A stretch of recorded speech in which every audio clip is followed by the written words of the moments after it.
오늘 말씀을 통해서 이 하나님의 나라가 확장된다는 걸 기억했으면 좋겠어요. 그죠? 성경에 하나님이 우리를 왜 불렀지? 하나님의 나라의 완성이에요. 예수님이 이 땅에 오신 것은 하나님의 나라의 완성입니다. 그죠? 애굽 백성들을 불러서 하나님이 약속의 땅으로 보내는 것이 하나님의 나라예요. 그렇죠? 땅이 있어야 되고 백성이 있어야 되고 통치자가 있어야 되고 지켜야 될 법이 있습니다. 그래서 오늘은 그 법을 살펴보는 것일 수가 있겠네요. 그 백성들이 지켜야 될 법, 하나님의 나라의 완성을 모형으로 예표로 보여준죠. 신약의 예수 그리스도께서 오신 것이 하나님 나라의 완성이다. 그래서 마태복음의 복음서는 선포하죠. His kingdom, 그의 나라가 임하였다라고 말합니다. 그래서 다윗의 자손이 그의 나라의 통치자로 오신, 그래서 그를 찬양하게 되는 것이죠. 오늘 하나님의 나라의 예표 속에서 오늘 우리에게 주시는 아주 중요한 교훈이 있는데, 궁극적으로 하나님의 나라를 이루기 위해서 어떠한 것이냐. 물론 나라는 나는 그 나라에 살고 싶다 하지만 이스라엘, 하나님이 주권 절대적 통치자이실 때는 하나님의 힘에 의해서 나라가 완성이 되는 걸 보게 됩니다. 땅도 하나님이 주셨고 법도 하나님이 주셨고 통치자도 하나님이 주셨어요. 그런데 하나님이 백성도 선택해 주셨습니다. 그래서 이스라엘은 은혜의 선택을 받았습니다.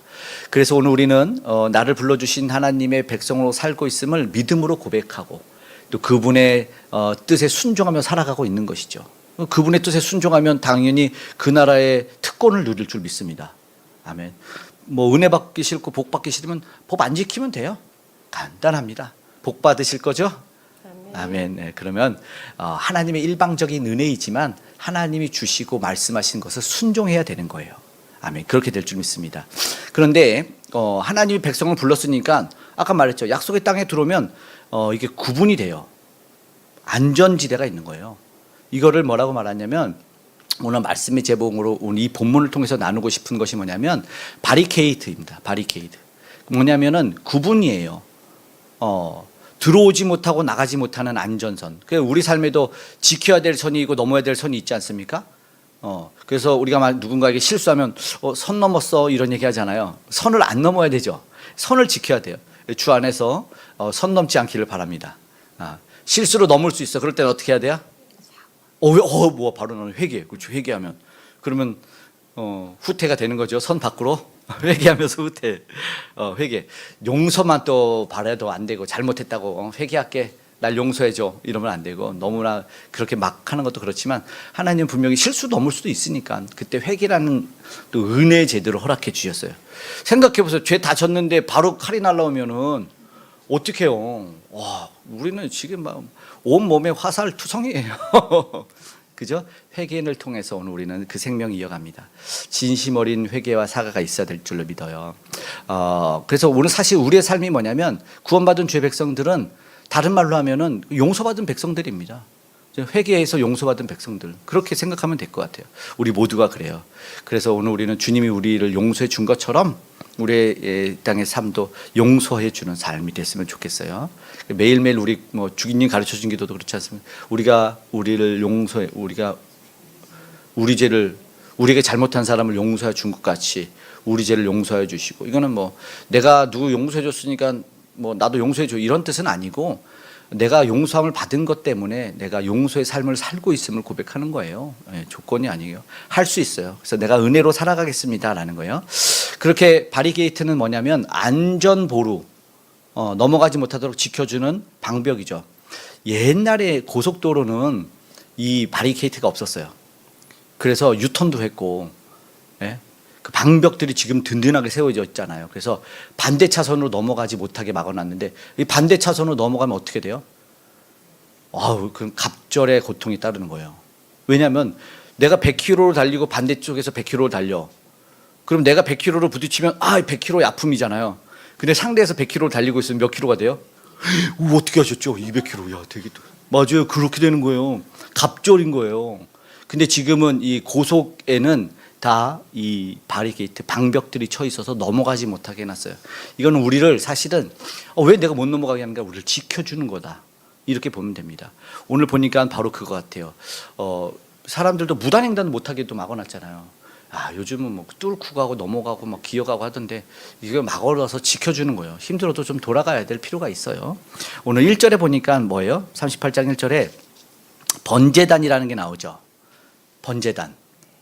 번제단은 이제 불 지피는 단이에요.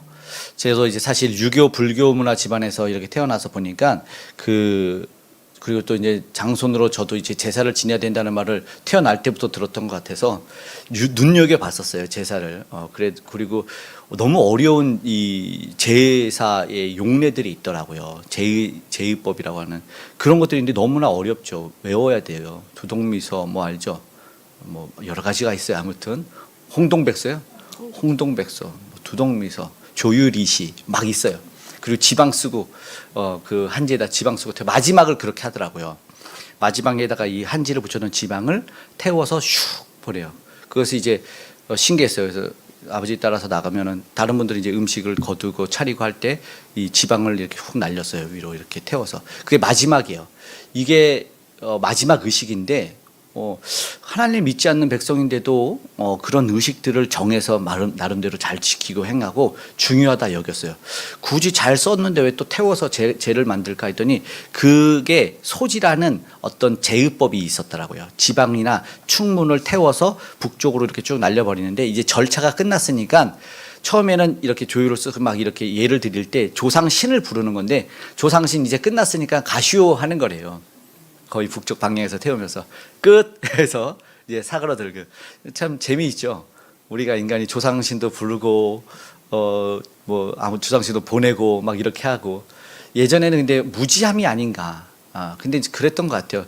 이 가운데 어떤 저런 얘기가 있네. 어떤 내가 꼭 제사밥으로 먹으러 올 테니까 나를 꼭 제사 지내라 했던 아버지가 자식들에게 그걸 거의 유언처럼 하고 돌아가신 거예요. 나는 꼭 제사밥 먹으러 올 거다 그랬어요. 그러니까는 이제 예전에 말은 새루도 오고 뭐 날라서 이렇게 온다고 나비로도 오고 막 이런 말이 있어서 창문을 열어놓고 막 제사를 드린 거예요.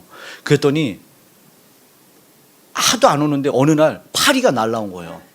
그 파리가 저쪽 보고 제사하자 그랬더니 파리를 보고 막 이제 자손들이 와 아버지다 아버지 오셨다 막 이렇게 아버지한테 막 절하는데 파리가 2마리가 날라온 거예요. 그랬더니 그 어머니는 안 돌아가셨는데 어머니가 절하지 마, 네 아버지 아니요 이러는 거예요. 왜요? 아버지가 오셨잖아요. 네 아버지는 친구가 없으셔. 2마리 날라왔다. 무지함 속에서 똑같은 것 같아요. 조상을 부르고 내보내고 절차 끝났다고 하는 일들을 이렇게 하는데 참 안타까운데 하나님이 허락하신 방법이 아닌데도 있었다는 거예요. 근데 오늘은 보니까 이 번제단은 하나님이 허락하신 방법이에요. 첫 번째 바리게이트 기억하시죠? 올려드립니다. 예요. 올려드릴 것이 있다라는 겁니다. 1절에 번제단을 만들었으니 라고 말하면서 규격을 얘기하죠. 그리고 어떻게 만들고 무엇을 만드는지 뭐 통과 부삭과 대야 뭐 이런 것들 고리 같은 것들을 만들어요. 그러니까 번제단은 제물의 화장터. 왜? 태워서 올려드리니까 아까 말하죠. 충문을 올려드리고 지방을 써서 올려서 태워서 날아가면 이거를 신이 받으시고 하늘로 올라간다고 여겼던 것처럼 번제단도 하늘에 계신 하나님에게 올려드린다는 의미가 있어요. 뜻 자체가 올려드리고 이 히브리어도 오르막길이라는 말이 있을 정도입니다. 하나님께 상달되어 올려드리는데 만약에 하나님께 올려드리지 않으면 의미가 없는 거예요. 가장 높은 곳에 계시는 분에게 제물로 올려드리죠. 그러니까 뭐 당연하지 않아요? 우리 비가 요즘에 이제 뭐 안 오는 계절이 있었잖아요. 근데 요즘 비가 많이 오기도 하는데 그러면 가장 높은 곳에 번제단, 뭐 만이산 같은 데도 잘 아실 거예요. 그곳에 기우제를 드렸단 말이죠. 높은 곳에 올라가면 신이랑 가까워지는 줄 알았다고. 높은 곳에서 올려드리면 신이 감동을 해서 그 음식 먹고 비도 내려주시고 이런 게 문화 속에서 어쨌든 뭐 인간 모든 문화 속에서 좀 존재하는 것 같아요. 하나님을 모르더라도 그렇지 않아요? 있는 것 같아요. 이게 뭐 신존재 의식이라는 우리한테 장점이며 단점인 이런 어떤 의식인 것 같아요. 하나님을 찾을 수 있게 만들어. 그런데 보십시오. 번제단은 태워서 드린다 그랬죠. 뭘 의미하냐면 사실상은 제물의 죽음이에요. 죽음을 의미하는 거예요. 번제단에 뭘 올려드리냐? 희생입니다. 희생. 헌신을 올려드리는 거예요. 제물은 뭐예요? 가지고 오면 머리를 잘라요. 피를 가죽을 벗기고 모든 피를 뽑고 각을 떠요. 내장을 다 도려내고. 그러니까 제물을 그거를 볼 때 번제단 하면서 떠오르는 자체의 이미지는 희생과 헌신입니다. 내가 희생과 헌신 없이 하나님에게 올라갈 수가 없다. 꼭 기억해야 됩니다. 이건 뭐냐면 그러니까 세상과 구분되는 거죠. 세상은 뭐예요?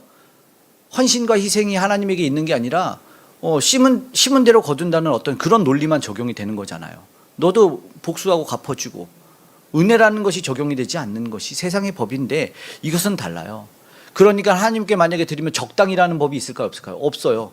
그러니까 부분적인 태움이 있어요. 절반만 태워라라는 말이 있어요. 절반만 태우는 게 없는 거예요. 그러면서 하나님 판에 온전히 태워지는 제물.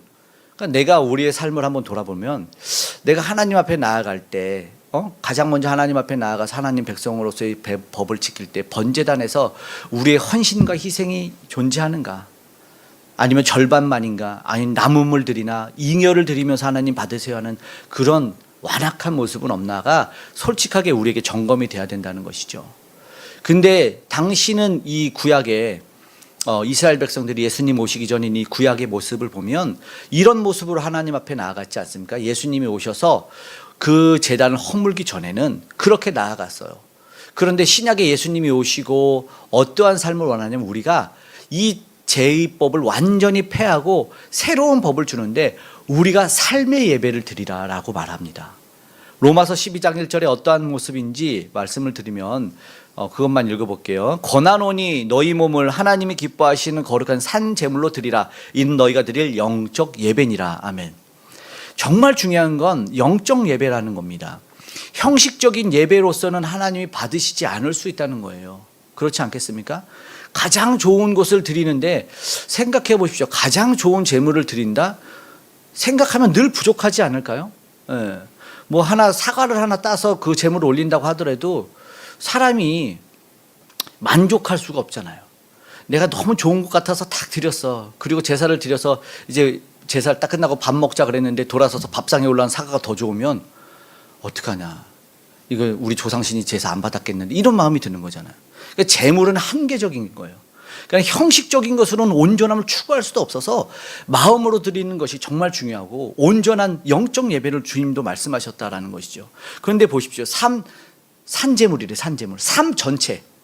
그러니까 주일날이나 예배 시간에 와서 그때만이 아니라 돌아가는 모든 삶 속에서도 하나님이 받으실 만한 삶을 살아내는 것이 정말 중요하다. 우리 가인과 저번에 아벨의 얘기도 했지만 그와 그의 재물을 같이 받으시는 것이죠. 그 재물만을 달랑 받으시는 그런 계산적인 그런 신이 아니십니다.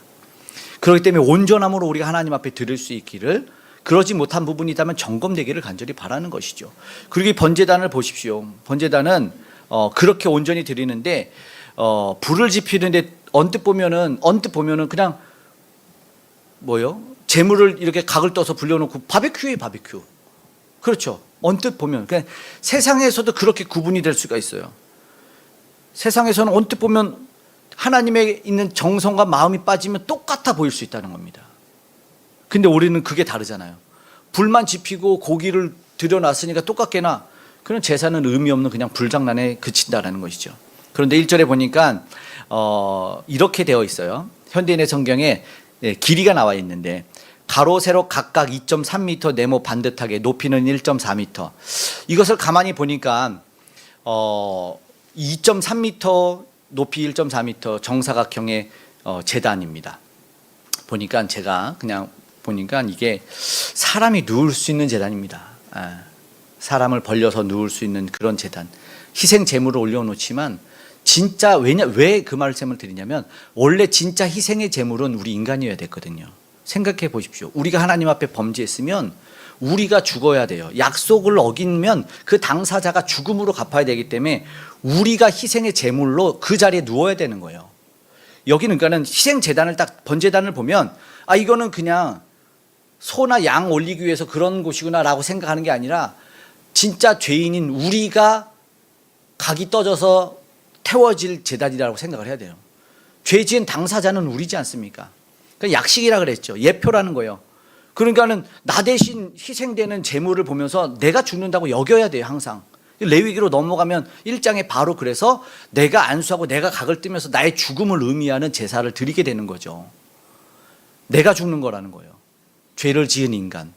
부연 설명을 사실 안 해도, 여기는 안 해도 제단이 이 정도 되면은 누가 죽는지 다 알 수밖에 없는 것이죠. 누가 죽어가는구나. 그러면서 어떻게 되어요? 온전함으로 다 태웁니다. 오늘 하나님이 우리를 받으실 때에는 기쁨으로 오늘 우리가 드리고 하나님이 기뻐 받으셔야 되겠죠. 그러니까 정말 좋은 것 중함으로 드려야 돼요. 하나님이 받으실. 이때는 여러 가지로 드렸어요. 이 번제를 드릴 때는 목적들이 있었어요. 죄를 구할 때도, 감사할 때도, 회개할 때도, 어떤 결단과 헌신할 때도 희생의 제물을 가지고 와서 이렇게 태워서 하나님 받으시고 내 결단을 받으시고 이렇게 제물을 드렸는데, 그런데 정말 중요한 건 뭐 제물이 죽는다 그랬죠. 번제단에 들어올 때 어떤 것이 있냐면 이전 것은 끊어지고 죽는 것을 이야기합니다. 머리를 끊어버려, 지혜를 끊어버리고 다리를 끊어서 삶을 끊어버리고 내장을 끊어서 가져간 부가 축적된 모든 것을 끊어버리는 의미가 제단과 제물에 있다는 것이죠. 그러니까 뭐예요? 이 번제단에는 침범하지 못하는 바리케이트가 하나 쳐지는데 그게 뭐냐면 올려드릴 때 죄는 들어오면 안 된다. 들어온 죄는 타서 사라진다. 그러니까 욕망과 은밀함이 들어올 수는 없다. 이 번제단의 의미는 그러니까 오히려 얼씬 못하면 사라지게 만드는 것이 번제단이다. 번제단. 그래서 번제단에서는 어떠한 것이 있어지냐? 첫 번째는 사그러지기를, 그 온전히 주님에게 고백되어지기를 바라고 세상과 구별되어진다. 구별이 그거예요. 그래서 그 구별 속에 나아간다라는 겁니다. 그렇게 나아갈 때는 당연히 차단이겠죠. 구별은 차단이에요. 죄와 균이나 세상 것은 들어오지 못해요. 온전히 하나님의 법으로 태워지고 살라지고 올려드리는 건데, 그 올려드릴 때 내 방법과 내가 드리고 싶은 것 생각해 보세요. 이거 탈 거니까 에이 곧 금방 다 이게 안 볼 거야. 그냥 빨리 병든 닭 갖고 와서 삭삭삭삭 하면은 다 이게 벌려놓으면 모를 거야. 이게 안 되는 거예요. 온전히 드리는 거예요. 완전히 죽어져요. 그러면 세상 거 딱 끊어버리고 하나님의 방식과 하나님의 방법으로, 이 방법은 바로 레위기로 나아가는 거거든요. 그렇게 드리는데 8절의 말씀 한번 읽어볼까요? 시작. 그가 노수로 물두멍을 만들고 그 받침도 노수로 하였으니 곧 회막문에서 수종드는 여인들의 거울로 만들었더라. 아멘. 성경을 보실 때 이렇게 좀 읽을 때 잘 안 들어올 때도 있지만 반복되는 것들은 의미하는 바가 있고, 아니면 이거 독특한데 라는 것도 의미하는 바가 있어요. 근데 잘 설명이 안 돼 있는 거는 당시의 사람들은 이해를 잘 할 수도 있는 거고, 그런데 이후의 성경에서는 꼭 이야기하고 싶으면 한 번 더 반복을 하기도 하고, 그러니까 그런 것들이 좀 눈여겨보고 독특함을 한번 눈여겨보는데, 물두멍이라는 게 있어요. 물두멍. 큰, 한마디로 뭐 이게 비유하자면 큰 세숫대야. 세숫대야를 노수로 만드는데 이게 뭐예요? 아까 차단했죠. 차단. 구별은 차단이에요. 세상 거를 못 들어오고 병균을 가져왔으면 거기서 씻어내는 거예요. 그러니까 완전한 차단입니다. 그리고 씻는 작업을 하는 거예요. 차단과 함께. 이걸 원래 우리 알지만 제단은 정결, 아까 회개를 하라 그랬죠. 회개함으로 나오는 것은 씻는 것을 말해요. 죄 사함을 씻는 거예요. 거룩하신 하나님을 만나는데 생각해 보십시오. 싫죠. 우리가 뭐 남녀도 뭐 사랑하는 사람 만날 때도 땀 흘리고 와서 막 아니면 오물이 묻었는데 안아줘 이러면은 주먹 맞잖아요. 깨끗이 씻고 하면은 꼭 안아줄 수 있는 거고 그런 거잖아요. 아니면 씻겨줘야지. 안 되면 그렇게 되는 거예요. 병균도 더러움도 닦아지고 그리고 차단되는 거예요. 세상적인 것들은 차단되는 거죠. 생각해봐요. 가지고 왔는데 아까 말한 것처럼 딱 왔는데 하나님이 그거 모르시겠냐고. 다른 생각하면서 내 사랑 그러는데 다른 여자 생각하고 안으로 달려오면은 안 되잖아요. 눈은 딴 데 돌리고 있고 안 되잖아요. 차단이 분명해야 돼요. 그렇게 분명히 돼요.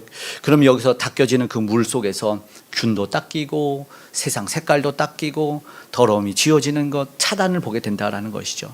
결국 차단, 바리케이트가 이렇게 쳐지는데 씻음, 제거, 차단을 통해서 세상적인 것은 여전히 들고 갈 수 없구나. 거기서 씻겨져야 된다라는 것을 의미와 상징을 합니다. 생각해 보세요. 얼마나 뭐 깨끗이 씻기야 씻겠지만 당시에 지금 뭐 멸균 시스템으로 보면은 한계가 있겠죠. 그렇죠? 그러나 의미가 중요하죠. 영적인 의미. 하나님 앞에 세상적인 것 들고 갈 수 없다. 그 죄성과 더러움을 가지고 나아갈 수 없다. 씻겨져야 되고 차단되어지는 것이 있다. 근데 아까 재미있는 이 독특한 게 뭐예요? 방금 8절 읽으면서 좀 독특한 물두멍을 만들었는데 뭘로 만들었다고요? 노수로 만들었죠. 그 뒤에 뭘로요? 무슨 거울이에요? 야, 이 수종들은 독특하죠. 수종 이 문 앞에서 수종들을 문을 지키는 여인들의 거울을 모아가지고 그 거울로 물두멍 큰 대야를 만들었어요. 그걸 녹여가지고 의미 있잖아요. 숟가락으로 밥그릇으로 여러 가지 할 수 있잖아요. 근데 그 거울들, 야 거울 이게 남자들은 거울 잘 들고 다녀요, 안 들고 다녀요? 잘 안 들고 다녀요. 그러니까 미인들은 들고 다녀요, 안 들고 다녀요? 다 하나씩 갖고 계셔요? 미인들은 이렇게 얼굴도 예쁜 얼굴들을 봐야 되니까 이 거울을 보는 거예요, 그죠? 물론 노수로 돼 있기 때문에 약간은 희미하지만 그 거울을 보면서 그래서 미인이십니다. 다들 미인이신 거 다 거울 보면. 근데 보십시오, 자신의 얼굴을 비춰야 돼요, 그렇죠? 그러면서 내게 부족하거나 좀 이렇게 뭐 삐져나온 머리카락은 없나 매무새를 가다듬는 의미 있잖아요, 그렇죠? 뭐 더러움을 묻지 않았나 이렇게 보는 거죠. 이빨도 보고 고춧가루 안 꼈나 이렇게 보는 거죠. 그러니까 중요한 거는 거울을 가지고 점검이죠. 마음 점검. 그렇게 하는 거예요. 독특하죠. 회막문에서 수종드는 여인들을 뭐 정확히 어떤 거울인지도 모르겠고 그들이 뭘 했는지도 잘 모르지만 중요한 거는 그들의 헌신이 있었습니다. 미인들의 헌신. 얼굴이 고와야 여자고 마음이 고와야 진짜 여자고 그 여인들의 헌신의 거울을 들여서 이게 중요한 물건인데도 이 거울을 봐. 그러면 더 중요한 가운데 더 특별한 물두멍이 만들어진다. 이 물건이 뭐가 됐다고요? 성물이 됐습니다. 하나님의 예배 드려진 성물. 그러면 다시 한번 매무새를 갖추기 위해 필요했던 물건을 드려요. 왜요? 내 매무새 이제 볼 필요가 없어서가 아니라 정말 중요한 것은 뭐예요? 마음이구나. 이걸 아는 거죠. 내 외적인 매무새를 갖다드렸던 그 기구를 하나님에게 드려서 녹임으로 말미암아 물두멍에 비친 내 마음이 정결함을 받기를 원한다라는 의미가 있는 거 아닙니까? 결국은요, 하나님 앞에 나갈 때는 신앙의 매무새를 옷깃을 여며야 된다 이 말을 하는 것이죠.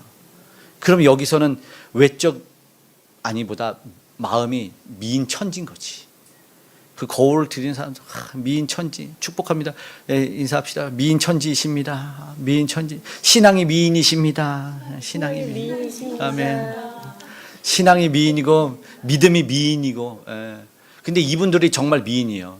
이제 외적을 꾸미는 것보다 내적인 꾸밈이 더 좋으니까 이 외적 가다놓는 게 뭐가 필요하겠냐라고 던지는 거잖아요. 근데 이런 결단과 헌신들이 하나님 앞에 있었잖아요. 앞에도. 귀걸이와 장신구가 필요 없는 거예요. 그러니까 세상에서 예뻐 보이는 게 아니라 앞에서 이미 헌신이 있었잖아요. 그죠? 하나님 앞에서 예뻐 보이니까 장신구가 필요 없는 거다. 그래서 드리는 거예요. 그런 의미가 분명히 담겨 있는 거 아닙니까? 헌신은 그런 거잖아요. 봉사는 그런 거였어요. 그래서 뭐가 올려지냐? 마음이 올려진다. 하나님 앞에 특별한 것은 바로 그거예요. 마음 받으시는 귀한 것. 오늘도 우리 그 마음 받으실 줄 믿습니다. 그리고 유리거울과 다르죠. 노수로 된 거울이에요. 노수로 된 거울은 신약 성경에도 여전히 노수로 됐는데 노수로 된 거울은 희미해요. 그래서 저 천국에서 뚜렷하게 볼 거를 이렇게 소망합니다. 아주 뚜렷하게 대면에서 볼 것을 소망하는 것을 이제 이 거울이 표현이 됩니다. 물두멍을 보면서 더러움을 씻어내며 세상 때와 병균이 씻겨지고 그리고 아까 바리케이트 아닙니까? 차단되는 거죠. 제사의 모습을 보면서 보아야 할 것은 나의 모습, 영적인 나의 모습이구나. 특별히 영적인 자신의 모습을 되돌아보게 되고 더러움을 씻고 나아가자. 그리고 스스로를 한번 영적인 모습을 한번 보자. 뭐 이렇게 되는 거 아닙니까? 오늘 우리도 주님 앞에서 스스로의 모습들을 한번 잘 비춰볼 수 있기를 간절히 소망합니다. 아멘. 그런 마음의 결단이 있을 때 투명하게 주님이 오늘 우리를 봐주실 거예요. 말씀으로 오늘 정확하게 볼 줄로 믿습니다. 그것은 구별이에요. 9절의 말씀 보니까 뭐가 있죠? 또 뭐를 만들었으니라고 얘기를 하죠? 9절에 또 뭐를 만들었다? 뜰을 만들었다. 바리케이드는 정확하게 구별이고 구분입니다. 출애굽기 32장 9절에 또 뜰을 만들었으니. 근데 뜰을 만드는 게 이게 조금 이상해요. 우리 지금 개역개정에는 약간 이해가 안 되는 게 있는데 뜰을 만드는 뜰은 우리가 생각할 때 마당 같은 뜰이잖아요. 그죠? 그렇게 다 생각하시잖아요. 근데 그 재료가 뭐예요? 세마포 포장이래요. 세마포 포장. 요거를 다른 성경으로 현대인의 성경을 보면은 뜰을 위해서 세마포 휘장을 만드는 거고 세번역으로 보면 성막 뜰을 두르는 울타리를 만들었는데 이렇게 표현이 되어 있어요. 그러니까는 우리 성경으로 보면 조금 이해가 안 될 수 있고 다른 성경에는 이 좀 해석이 다르게 되어 있기 때문에 이해가 되는 거예요. 휘장을 만드는 거예요. 뜰을 두를 휘장. 그래서 100규빗으로 기둥도 세우는 거죠. 그건 이해가 좀 되죠. 본문에 보면. 그러니까는 뭐냐면 이게 진정한 바리케이트일 수 있어요. 다 바리케이트죠. 구별케 하는 울타리예요. 우리가 하나님 앞에 제사를 드리며 나아갈 때 뭐가 있어요? 세상과의 구별이 있다 그랬죠. 세상과의 구별이 있어요. 그러면 세상 것 쥐고 하나님 앞에 예배 드리는 것이 불가능하다라는 것이죠. 이 울타리에 아주 구체적으로 묘사되어 있는 것이 있는데 구별 작업들이 분명하게 있어요. 단순하게 예배 드리는 우리의 삶이 아니라 생활의 삶이 구별될 수 있다는 것을 봐야 되죠. 공동체도 그래야 되고 세상에서 우리가 근데 이게 보니까 세상에서 열려지지만 열려지기 위해서는 하나님 앞에서 내가 누구인가, 왜 구별함을 받아야 되는가, 동시에 그런 열려짐과 닫혀짐이 있어야 되는 것이죠. 결국 하나님의 자녀로서의 정체성을 잊어버리면 내가 누구인지, 왜 뜰이 필요한지, 왜 울타리가 필요한지 모르는 이 가림막이 없으면 세상과 동화되어 사는 거 아니야. 뭐 양다리 걸친다는 말도 하고 세상인지 구별 안 되는 그런 삶을 살 때 주님이 질책하시는 것이죠. 그죠? 세상이 좋아서 가는 그런 것들에 대한 신약 성경의 질책도 있어요. 세상이 좋아서 가버린 데마. 빈틈없이 오늘 보십시오. 울타리의 구성 요소들을 다 이어지는데 이것은요 하나님의 법으로 만드는데 타협이 있는 것이 아니에요.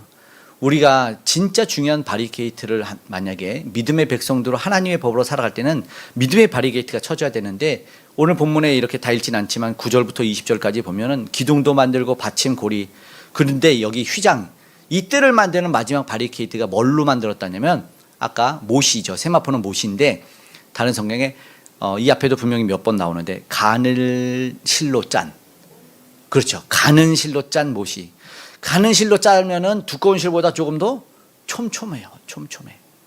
다 걸러내는 거죠. 그러는 난 이런 게 좋은 것 같아요. 그러니까는 촘촘한 그 막을 통해서 세상에 들어오는 악은 걸러지는 거름막 역할을 하죠. 그러나 구멍이 있잖아요. 그래서 은혜의 바람과 성령의 숨결은 세상으로 흘러갔으면 좋겠어요. 우리의 삶도 늘 이런 휘장들이 쳐졌으면 좋겠어요. 뜰을 만들었으면 좋겠어. 하나님 앞에 믿음의 이 바리게이트가 쳐지지만 악하고 더러운 것들은 침범을 다 막지만 그러니까 은혜는 늘 선선히 흘려보내는 그런 믿음의 사람들이었으면 좋겠다라는 것이죠. 그렇게 이 밑받침을 밑받침 10절에 말뚝은 노쇠로 만들지만 갈고리와 고리 서로 연결하는 것들은 기둥에 매는 것들은 은으로 되어 있어요. 이동할 때도 뭐 이야기가 되지만 은은 뭐예요? 체크 아닙니까? 체크? 점검이에요. 반짝이게 비출 수도 있지만 변색될 수 있어요. 그죠? 이것들을 고리들이 체크해요. 16절에 울타리 사면을 두른 뭐예요? 모두 가늘게 꼰 못이 실로 짠 것이다. 사방을 둘렀대죠. 그러니까 요 영역에서는 내가 촘촘하지만 저 영역에서는 느슨한 경우들이 있어요. 그렇죠. 사방을 촘촘히 채울 수 있기를 간절히 원합니다. 우리는 다 연약하죠. 뭐 저도 그렇고 사람들 보면은 자녀들이나 또 연약한 사람이 관대하는 경우가 있어. 그리고 내가 죄질 때는 왜 이렇게 관대하냐, 그죠? 다 용서해주고 다 용서해줘야 된다고 생각해요. 그렇지 않습니다. 나를 먼저 사방으로 촘촘히 둘러진치기를 원합니다. 이런 바리케이트가 쳐져야 된다. 은혜와 성령의 말씀은 받아들이고 죄를 차단하는 신앙의 바리케이트가 온전히 쳐져야지만 하나님에게 올려지고 씻으심 받을 수 있는 그 은혜의 현장으로 나아갈 수 있다는 것입니다. 오늘 물두멍으로 깨끗이 씻어내고 번제단에 온전한 헌신과 희생이 올려지는 삶이 될 때 이전에 죄와 저주는 끊어지는 거죠. 차단되는 거예요. 못 들어오는 거예요. 나를 괴롭혔던 걱정과 염려 근심이 못 넘어 들어오는 거예요. 끊어지는 거예요. 이게 신앙의 바리게이트 아닙니까? 이것을 기억하고 기도했으면 좋겠어요. 이게 오늘 우리의 우리 주님의 능력의 팔입니다. 우리를 어떻게 붙들었다고 말하면 이사야서 말씀하실 때 43장에 의로운 손 능력의 팔로 너를 붙들었다 말합니다. 그리고 성령의 도움을 손으로 표현합니다. 신약 성경에 가면 오늘 우리가 그런 도움을 받았으면 좋겠어요. 하나님이 은혜 손으로 우리를 붙들어 주셔서 우리가 얼마큼 바리케이트를 치겠습니까? 주님의 손길로 바리게이트가 쳐져가지고 모든 죄와 악한 것들은 물리쳐 주시지만 그 팔이 나를 꼭 안아주시기를, 그렇게 이 시간 우리가 간절히 소망하며 우리 주님 안에서 참된 평안과 쉼과 안식을 누리기를 소망했으면 좋겠습니다.